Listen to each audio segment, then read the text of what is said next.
عمر کا نام صرف کام نہیں، حضرت عمر کا نام انقلاب برپا کر دیتا ہے۔ حضرت عمر کا نام کفر کے ایوانوں میں جبر، ظلم، شرک کی وادیوں میں جب حضرت عمر کا نام بھی لیا جائے تو بے ایمان کانپنا شروع ہو جاتے۔ حضرت عمر فاروق رضی اللہ تعالی عنہ، حضرت عمر معمولی شخص نہیں، معمولی آدمی نہیں۔ کچھ لوگ صدیوں کے بعد پیدا ہوتے ہیں اور کچھ لوگ ایسے ہوتے ہیں جو ایک ہی بار پیدا ہوتے ہیں، ان جیسا دوسرا پیدا ہوتا ہی نہیں، دوسرا ان طرح کا پیدا ہوتا ہی۔ حضرت عمر رضی اللہ تعالیٰ عنہ جیسی شخصیات پیدا ہی نہیں ہوتی دوبارہ۔ سارے صحابہ در رسالت مآب پہ خود آئے۔ یہ وہ عظیم شخص ہے جسے اللہ کے محبوب نے اللہ سے مانگ کے لیا، کہا اے اللہ یہ مجھے دے دے، اللہ سے مانگ کے لیا ہے۔ اس لیے صوفیاء کہتے ہیں کچھ مرید ہوتے ہیں، کچھ مراد ہوتے ہیں، کچھ مرید ہوتے ہیں، کچھ مراد ہوتے ہیں۔ مرید وہ ہوتا ہے جو چل کے آتا ہے، آ کے مرید ہوتا ہے۔ مراد وہ ہوتا ہے جسے کہا جاتا ہے کہ یہ کبھی میرا بن جائے نا، یہ کبھی آ جائے نا، میرا بن جائے، اس کو مراد کہتے ہیں۔ حضرت عمر مصطفیٰ کریم کی مراد ہیں، حضور کی مراد ہے۔ اللہم اعز الاسلام بے اسلام عمر ابن خطاب، اے اللہ اسلام کو عزت دے دے، میرے عمر کو کلمہ پڑھنے کی توفیق عطا فرما دے۔ اور کیسے دعا مانگی؟ او یار حضرت عمر کی تو اس فضیلت کا کوئی جواب نہیں دے سکتا، میرے رسول پاک علیہ السلام سب کے لیے ہی دعا مانگتے ہیں نا، حضور کی دعا عام ہے، لیکن مصطفیٰ کریم نے کعبے کا غلاف تھام لیا اور غلاف کعبہ کو حضور نے سینے سے لپٹایا اور سینے سے چمٹا کے کہا اے اللہ میں نے تو کبھی سوال ہی زیادہ نہیں کیے، میں کرنے آیا ہوں، مجھے عمر دے دے، عمر دے دے۔ حضور نے مانگ کے لیا۔ اور پھر جب جس کو حضور مانگے اللہ سے کہ حضرت عمر رضی اللہ تعالیٰ عنہ کا آج یوم شہادت ہے، میرا تو دل کرتا تھا کہ فجر سے باتیں شروع ہوں اور سارا دن ہی عمر کی باتیں ہوتی رہیں، سارا دن جناب عمر کی باتیں، سارا دن، اس لیے کہ ذکر جناب عمر کا ہوگا پر راضی اللہ کے رسول ہوں گے صلی اللہ، تو جاگ کے بیٹھیں، خوش ہو کے بیٹھیں۔ ہمارے ہاں منایا ہی نہیں جاتا، بابے اللہ کیتا ساؤن بھادروں اسو کتا تے منڈے جنوری فروری، تو اسلامی سال بھی گیا اور وہ تاریخیں بھی ساری گئیں۔ یکم محرم امت مسلمہ کے لیے بہت بڑا دن ہے، بہت بڑا دن، یہ شہادت ہے حضرت عمر فاروق کی رضی اللہ تعالی عنہ۔ یہاں چھوٹی چھوٹی باتوں پہ گورنمنٹ چھٹی کرتی پھرتی ہے، چھوٹی چھوٹی باتوں، الیکشن ہو گیا تو چھٹی، فلاں جگہ پہ تھوڑا سا کسی نے خبر دے دی کہ کوئی پریشانی ہے تو چھٹی، فلاں جگہ یہ ہو گیا تو چھٹی، یہاں تک کہ فلاں وزیر صاحب فلاں علاقے میں آئیں گے تو سارے علاقے کو چھٹی۔ اور اب تو اس سے بڑا حال ہونے لگا ہے، اگر جن لوگوں کی سندھ میں حکومت ہے ان کے لیڈر کا دن آیا تو اس دن چھٹی، اور جن کی پنجاب میں حکومت ہے ان کا دن آیا تو چھٹی۔ ہمارا مطالبہ ہے حکومت پاکستان سے، اگر سر اٹھا کے جینا چاہتے ہو تو یکم محرم کو چھٹی کیا کرو، اگر سر اٹھا کے جینا چاہتے ہو تو یکم محرم کو چھٹی کرو جناب عمر کے دن، اور ملت کے جوانوں کو بتاؤ کہ اگر عزت کی زندگی جینا چاہتے ہو تو اس طرح جیو جس طرح فاروق اعظم جی کے گئے ہیں، عزت اور وقار کی زندگی۔ جمہوریت حضرت عمر سے سیکھنی پڑے گی، حکومت کرنے کے طریقے حضرت عمر سے، رعایا کو سیکھنا پڑے گا کہ امیر کس طرح بنایا جاتا ہے اور امیر کس طرح کے ہوتے ہیں۔ یہاں لوگ ہمیں یورپ کی مثالیں دیتے ہیں، لوگ یہاں ہمیں آ کر کے امریکہ کی مثالیں، انہیں کیا پتا حکومت کیا ہوتی ہے؟ وہ کہتے ہیں جی وہ سائیکل پہ جاتا ہے ان کا حکمران۔ میں نے کہا وہ سائیکل پہ جاتا ہے؟ میرے عمر فاروق مدینے سے مکے گئے تھے تو پیدل ہی حج کرنے چلے گئے، پیدل ہی۔ اور جناب عمر فاروق رضی اللہ تعالیٰ عنہ عید کی نماز پڑھانے گئے، عید کی نماز عمر خطبہ عید دینے گئے۔ اور اس زمانے میں کون سا غریب ہے جو ننگے پاؤں جاتا ہو؟ کون سا غریب ہے جو مسجد ننگے پاؤں جاتا ہو؟ لوگوں نے تو 3 قسم کی چپلیں رکھی ہوئی ہیں، ایک مسجد جانے کی علیحدہ ہے، گھر پہننے کی علیحدہ ہے، شادی بیاہ پہ جانے کی چپل علیحدہ ہے۔ حضرت عمر فاروق رضی اللہ تعالیٰ عنہ نکلے عید کا خطبہ دینے کے لیے، تو بیوی سے کہنے لگے جوتا، اس نے کہا صاحب اتنی دفعہ ٹوٹا ہے اب گانٹھا نہیں جا سکتا، اتنی دفعہ ٹوٹا ہے کہ اب دوبارہ پیمند نہیں لگ سکتے۔ تو حضرت عمر کہنے لگے چل کوئی حرج نہیں، بغیر جوتے کے ننگے پیر ہی چلتے ہیں، کوئی حرج نہیں۔ تو کہنے لگے لوگ کیا کہیں گے؟ فرمایا چپ کر، لوگ جس دن عمر نے یہ دیکھ لیا نا لوگ اس کے بارے میں کیا کہتے ہیں، اس دن عمر عمر نہیں رہے گا۔ تو کہا پھر آپ کا نظریہ کیا ہے؟ فرمایا میرا نظریہ یہ ہے کہ رب رسول میرے بارے میں کیا کہتے ہیں، لوگوں کا کیا ہے؟ لوگ کل کسی کے بارے میں کچھ کہتے ہیں اور پرسوں کچھ کہتے ہیں، میرا نظریہ یہ ہے کہ رب رسول میرے بارے میں ننگے پیر عمر جا رہے ہیں۔ کون جی؟ میں بڑا ماڑا۔ اچھا جناب، کیا کیا غربت ہے؟ 10 قسم کے جوڑے لٹکے ہوئے ہیں کمرے میں، اور پہننے کی فرصت نہیں، سویرے کیا پہننا ہے شام کیا پہننا ہے، 15 سوٹ کٹھے استری ہو کے لانڈری والا بھیج رہا ہے، اور تو غریب ہے، تو بہت بڑا غریب ہے۔ اس لیے کہ غربت پیسوں کی وجہ سے نہیں ہوتی، غربت تو دل کی ہوتی ہے۔ تو واقعی بڑا غریب ہے اور تو غریب ہی رہے گا۔ امیر تو عمر فاروق تھے، عمر فاروق تھے جو ننگے پاؤں چلے گئے عید کی نماز پڑھانے، تو رستے میں جو ملا کہنے لگا عمر جوتا تو پہن لو۔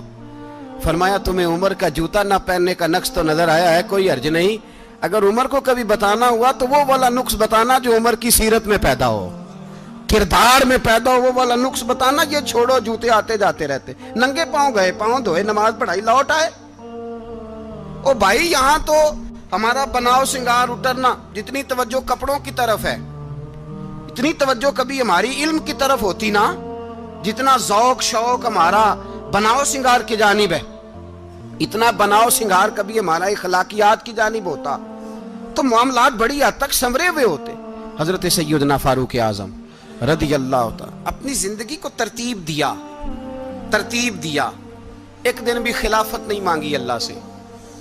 حضرت عوف بن مالک اشجعی ایک صحابی ہیں، حضرت عوف بن مالک رضی اللہ تعالیٰ عنہ فرماتے ہیں کہ جناب ابو بکر صدیق کا زمانہ تھا تو میں نے خواب دیکھا، میں نے خواب میں جناب عمر کو دیکھا، اور میں نے دیکھا کہ کوئی کہنے والا کہہ رہا ہے کہ عمر وہ ہے کہ اللہ کے رستے میں کوئی اسے جتنا مرضی برا بھلا کہے یہ پرواہ نہیں کرتا۔ کس کے رستے میں؟ بولے سارے۔ اس کا مطلب ہے اللہ کے رستے میں لوگ برا بھلا بھی، قرآن مجید نے کہا وَلَا يَخَافُونَ لَوْمَةَ لَائِمٍ، کچھ لوگ ایسے ہیں جو برا بھلا کہنے والوں کی پرواہ نہیں کرتے۔ آپ یقین کریں اگر پرواہ شروع ہو جائے نا تو دین کا کام ختم ہو جائے، نہ کوئی تقریر کرے، نہ کوئی تدریس کرے، نہ کوئی پیری مریدی کرے، ختم ہو جائے اگر باتوں کی پرواہ ہو۔ لیکن وہ پرواہ، حضرت عوف بن مالک اشجعی کہتے ہیں میں نے خواب میں دیکھا کہ عمر وہ ہے جو کسی کی پرواہ، اور دوسری بات میں نے یہ دیکھی کہ عمر خلیفہ بنے گا، اور تیسری بات میں نے خواب میں یہ دیکھی کہ عمر شہید بھی کیا جائے گا، عمر شہید بھی ہوگا۔ یہ میں نے 3 باتیں خواب میں دیکھی۔ فرماتے ہیں میں نے آ کے خواب حضرت ابو بکر صدیق کو سنائی، وہ خلیفہ تھے، وہ کہنے لگے ٹھہر جا میں عمر کو بلاتا ہوں، اس کے سامنے دوبارہ سنانا، اس کے سامنے۔ فرماتے ہیں میں نے بلایا حضرت عمر فاروق کو، آ کے بیٹھے، خواب شروع ہوا۔ کہا ایک بات تو میں نے یہ دیکھی کہ آپ ملامت کرنے والے کی پرواہ نہیں کرتے، دوسرا آپ خلیفہ بنے گے۔ جناب عمر کہنے لگے چپ کر، ابو بکر کے سامنے ہی کہہ رہا ہے، چپ کر، خلیفہ کے سامنے ہی کہہ رہا ہے۔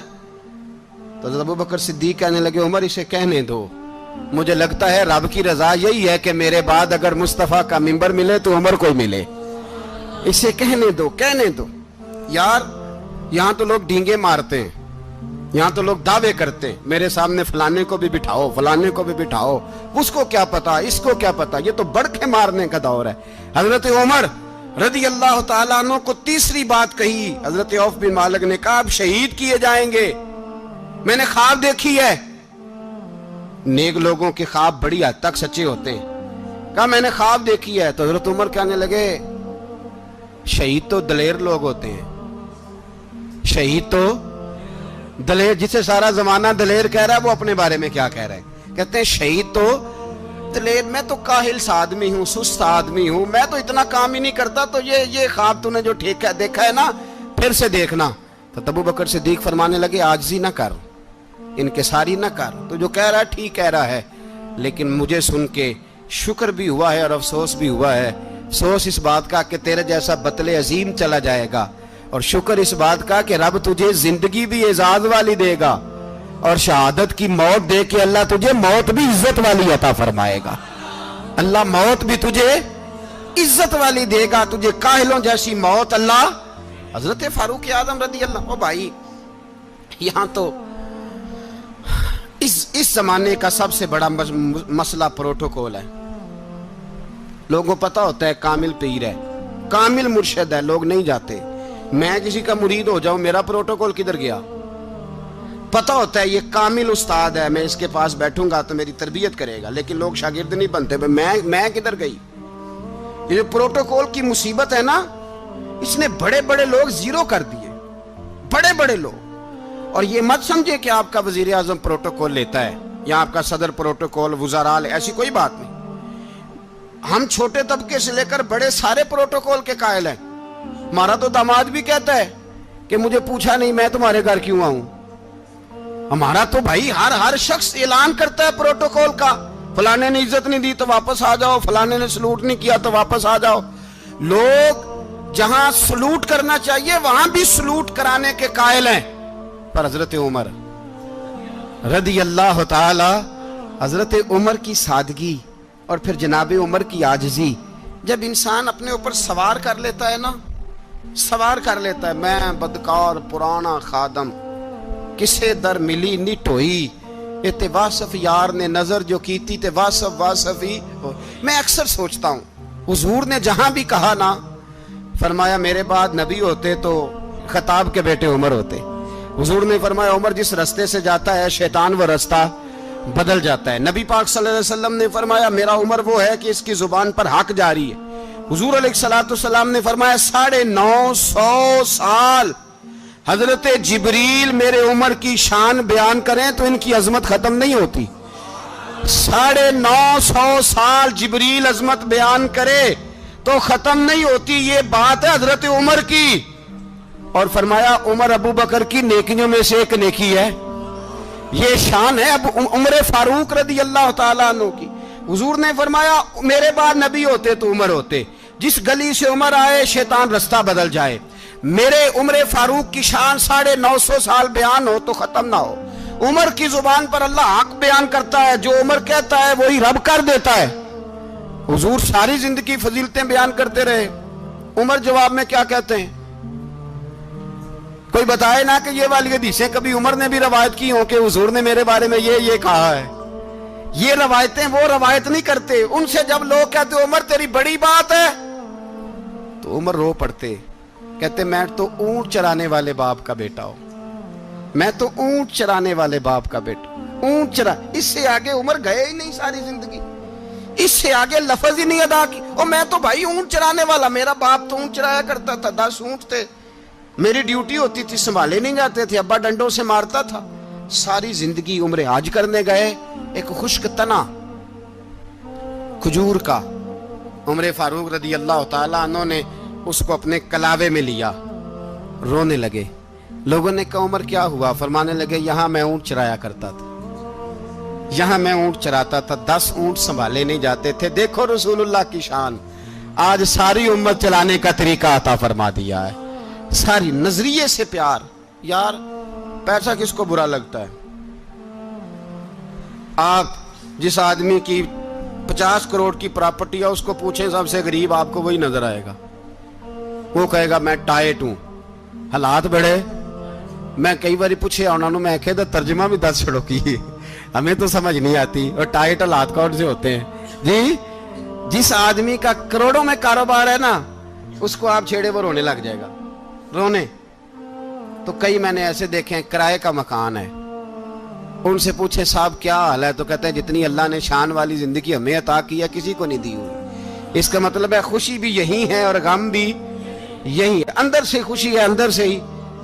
تو نے اگر راضی رہنا ہے تو ادھر سے رہنا ہے، ناراض رہنا ہے تو بس اپنے آپ کو خوش رکھے گا تو ہو جائے گا۔ سارے صحابہ مل کے آئے، کہنے لگے عمر فاروق سے کہنا ہے نبی پاک کے زمانے میں تو ظاہراً غربت تھی، ابو بکر کے دور میں بھی غربت تھی، اب تو بڑا محال ہے، عمر سے سفارش کرو کہ عمر نیا کرتا پہنا کرے۔ ملکوں کے سفیر آتے، عمر وہی پھٹی پرانی چادر اوڑھ کے اور وہی کئی جگہ پہ پیوند لگے سوٹ پہن کے سفیروں کے سامنے بیٹھ جاتا ہے۔ عمر کو مشورہ دو، طے ہو گئی بات۔ سب نے جب مشورہ دے لیا تو سارے کہنے لگے یہ بتاؤ شیر کی مونچھ کو ہاتھ کون لگائے گا؟ کہنا کس نے ہے؟ بندہ بھی تو ڈھونڈو نا۔ نے کہا جناب میرا یہ خیال ہے کہ مولا علی شیر خدا کہیں گے، کیونکہ جس شخص کی عمر کو سب سے زیادہ حیا کرتے دیکھا وہ شیر خدا مولا علی ہے رضی اللہ تعالی علی کہیں گے، اس لیے کہ جناب علی تو کئی دفعہ جب گفتگو کرتے تھے تو حضرت عمر چپ کر جاتے تھے اور فرماتے تھے علی نہ ہوتا تو میں ہلاک ہو جاتا۔ تو کہا علی سے کہو۔ جناب علی شیر خدا کو بلایا، کس کام کے لیے؟ جی اللہ اکبر۔ یہ ذرا اپنے اس دور پہ اس بات کو ذرا لاکا جناب ان سے کہیں کہ زیادہ نہیں، ایک کرتا نیا پہن لے، سفیر آتے ہیں وزیر آتے ہیں تو ایک کرتا نیا پہن لے۔ حضرت علی کو بلایا، آپ فرمانے لگے کوئی اور بات ہوتی تو میں کہہ دیتا، یہ والی میں نہیں کہہ سکتا، کوئی اور ہوتی تو میں عمر کو کئی دفعہ کہہ دیتا ہوں، جلال میں بھی تو سن، یہ والی میں نہیں کہہ سکتا، میں تمہیں ایک مشورہ دیتا ہوں۔ کہا وہ کیا؟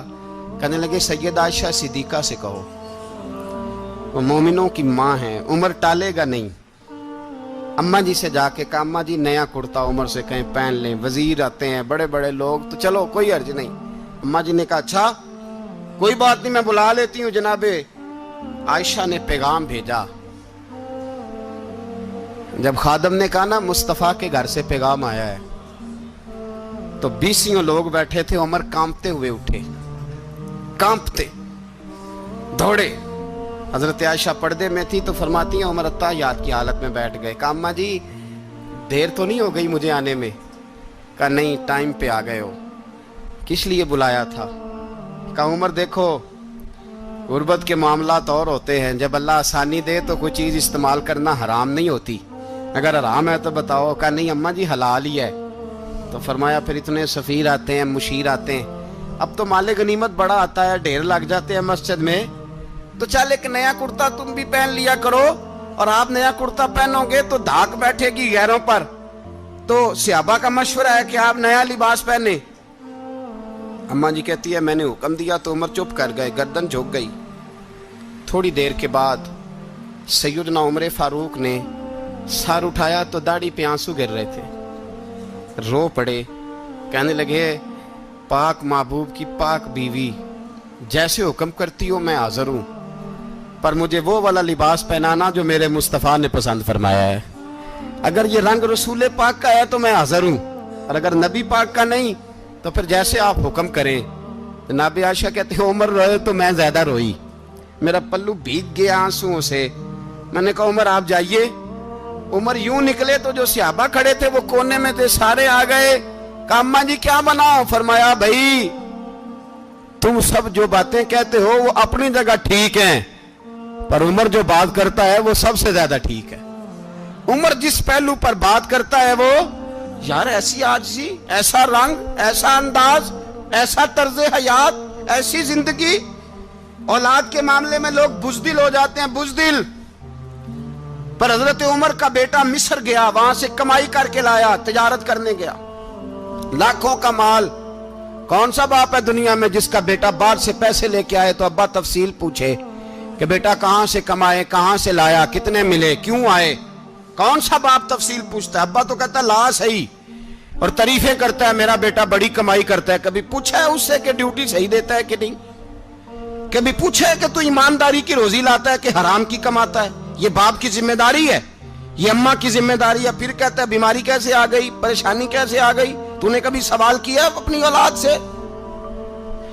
حضرت عمر فاروق رضی اللہ تعالیٰ عنہ کا بیٹا مصر سے پیسے کما کے لایا تو جناب عمر نے بلایا، فرمایا بیٹے اتنی تو تیرے پاس راس ہی نہیں تھی، تھوڑے سے تو پیسے لے کے گیا تھا، اتنی کمائی کیسے ہو گئی؟ اتنے تو پیسے نہیں تھے صاحب، کہاں سے کمائی لائے؟ اس نے کہا ابا جی وہ جو میرے چچا ہے نا مصر کے گورنر، آپ کے دوست، انہوں نے میری مدد کی ہے. فرمایا جتنے لوگ گئے تھے سب کی ہے مدد اس نے؟ کہا نہیں صرف میری کی. فرمایا تیری کیوں کی؟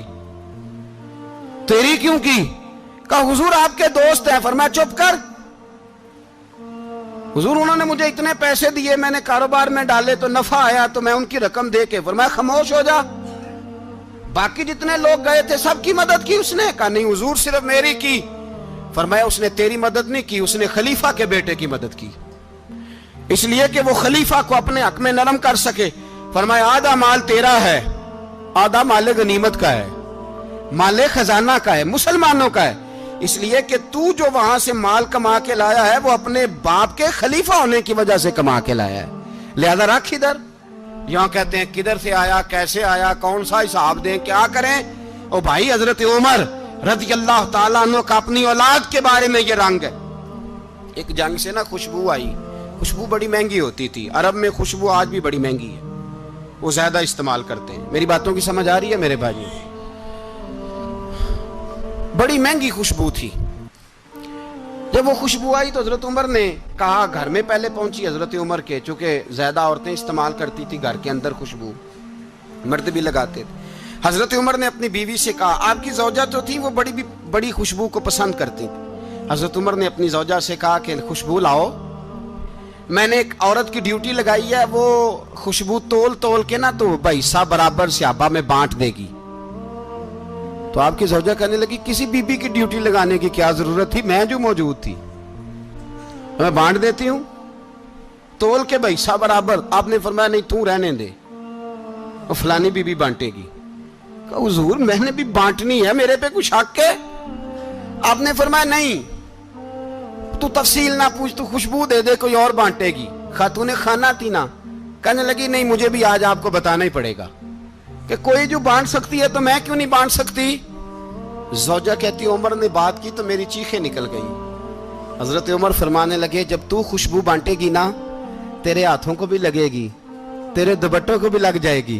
اگر رب کریم نے مجھ سے سوال پوچھا کہ عمر خوشبو تو مسلمانوں کی تھی, تیری بیوی کے دوپٹے کو کیوں لگ گئی, تو میں اللہ کے حضور کیا جواب دوں گا؟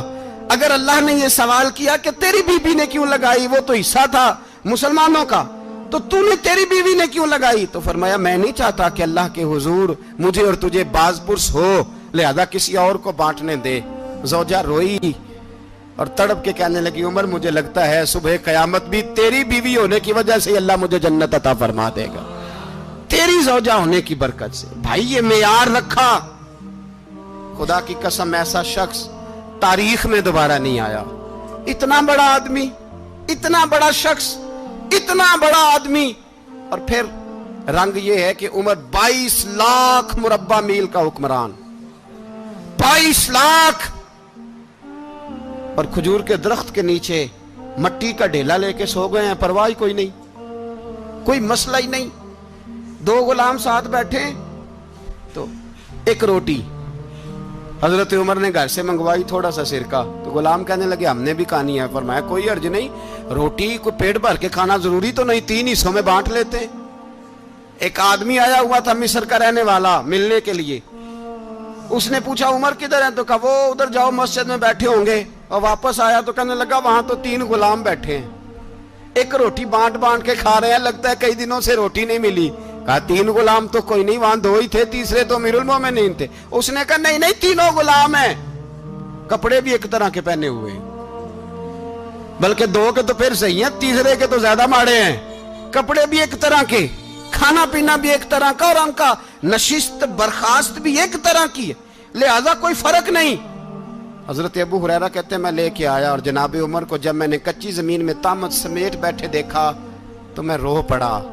میں نے اس مصر سے آنے والے کو کہا تو اس کے جلوے دیکھ, اگر اس کی ذات میں اتنا حسن ہے تو محمد عربی کا مقام کیا ہوگا. یہ مقام غور ہے, مقام غور. 10 محرم کو لوگ دیگے پکائیں گے نا, نہیں پکانی ہے, کوئی بول دے نہیں, ہاں نہ نہیں کر دے, پروگرام بدلیا تو نہیں دی عید کی کہ وہ کام شروع ہویا ہے لاسٹ ایٹ ہونے والا. کیوں جی پکنی ہے نا دیکھیں 10 محرم کو انشاءاللہ تعالی, ہم بھی پکائیں گے انشاءاللہ, یہاں بھی پروگرام ہوگا. تو 10 محرم کو جو دیگ پکنی ہے تو ایسا نہیں ہو سکتا کہ 1 محرم کو حضرت عمر کے نام کی بھی کوئی پک جائے.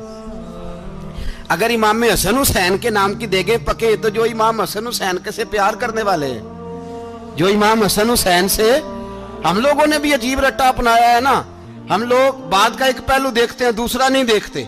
حضرت امام حسن اور حسین کو بھی نبی پاک نے شہید کہا، اور جناب عمر کو بھی رسول اللہ نے خود شہید فرمایا، فرمایا شہید ہے، خود فرمایا اپنی زبان سے کہ یہ شہید ہے، خود میرا عمر شہید ہے۔ تو ان کے نام کی دیگ نہیں پکنی چاہیے، اس طرف نہیں ہماری توجہ ہونی چاہیے۔ اور اہل بیت نبوی، یہ بات میں پہلے بھی کرتا ہوں، آج پھر کرنا ضروری سمجھتا ہوں، اہل بیت کا پیار، سن لو کان کھول کے، اہل بیت کا پیار اگر ہمیں کسی نے سکھایا ہے تو سیدنا عمر فاروق نے سکھایا ہے۔ اہل بیت نبوت کی محبت اگر کسی نے سکھائی ہے تو کس نے سکھائی ہے؟ بول کے بتائیے، حضرت عمر نے۔ اہل بیت کا پیار ہمیں حضرت عمر نے بول کر کے سکھایا ہے۔ بھائی یاد رکھیں، کسی کی طاقت نہیں تھی دم مارنے کی حضرت عمر کے سامنے، طاقت ہی نہیں تھی، کیسر و کسرا کانپ جاتے تھے، جرأت ہی نہیں کرتے تھے حضرت۔ اور ہمارے تو تعلقات بڑے ہیں نا غیروں سے۔ حضرت ابو موسیٰ اشعری رضی اللہ تعالیٰ عنہ فرماتے ہیں میرا منشی سائی تھا، وہ کاتب کہتے تھے وہ لوگ، میرا حساب کتاب عیسائی تھا۔ تو فرماتے ہیں ایک دن میں نے وہ سارا حساب کتاب لین دین کے حضرت عمر کو دکھائے تو فرمانے لگے جس نے لکھے ہیں اس کو بلاؤ۔ کہنے لگے حضور مسجد نہیں آ سکتا۔ کیوں نہیں آ سکتا؟ کہنے لگے وہ عیسائی ہے۔ کہتے ہیں حضرت عمر جلال میں آ گئے۔ آپ فرمانے لگے جنہیں رب دور کرتا ہے تم کیوں قریب کرتے ہو؟ جنہیں اللہ دور کرتا ہے۔ فرمایا تم غیروں کو اگر عہدے دو گے تو اپنوں کا کیا بنے گا؟ اگر تم غیروں کو عہدے دو گے تو اپنوں کا، یہ سوچ ہے جو آج برما کے مسلمانوں کے لیے بھی ضروری ہے۔ کہا اگر تم غیروں کو عہدے دو گے تو اپنوں کا۔ ہم نے غیروں کو عہدے دیے تو دیکھا نا اپنے کس طرح کاٹے جا رہے ہیں۔ غیروں کو جو عہدے دے دیے یارانے سارے غیروں سے، روز دعویٰ ہوتا ہے چین ہمارا سجن ہے، چین ہمارا دوست ہے۔ او بھائی دوست ہے تو اس سے کہو نا کہ برما تو تمہاری ایک چھوٹی سی ریاست ہے، چین کے بغیر تو وہ سانس بھی نہیں لے سکتا، اس کو کہو نا اس حکومت پہ دباؤ ڈالے۔ لیکن ہم لوگوں نے غیروں کو عہدے دیے تو اپنے پس گئے۔ حضرت عمر کہتے تھے ذمی کا ہم ادب کریں گے، ذمی کافر کا ہم، ایسا کافر جو مسلمان ریاست کو قبول کرے، بدامنی نہ پھیلائے۔ ایک آدمی کو آپ نے دیکھا آنکھوں سے نابینا ہے اور بھیک مانگ رہا ہے، تو حضرت عمر کو نظر آ گیا، فرمایا کون ہو؟ اس نے کہا میں یہودی ہوں۔ فرمایا بھیک کیوں مانگتے ہو؟ کہا جب تک تندرست تھا مسلمانوں کو جزیہ دیتا تھا، بوڑھا ہو گیا ہوں کیا کروں؟ حضرت عمر نے گھوڑے کی پشت پہ بٹھایا، کافر کو گھوڑے کی پشت پہ بٹھایا اور بٹھا کے مدینے لائے۔ حضرت علی شیر خدا وزیر خزانہ تھے، فرمایا علی اس کا وظیفہ جاری کرو۔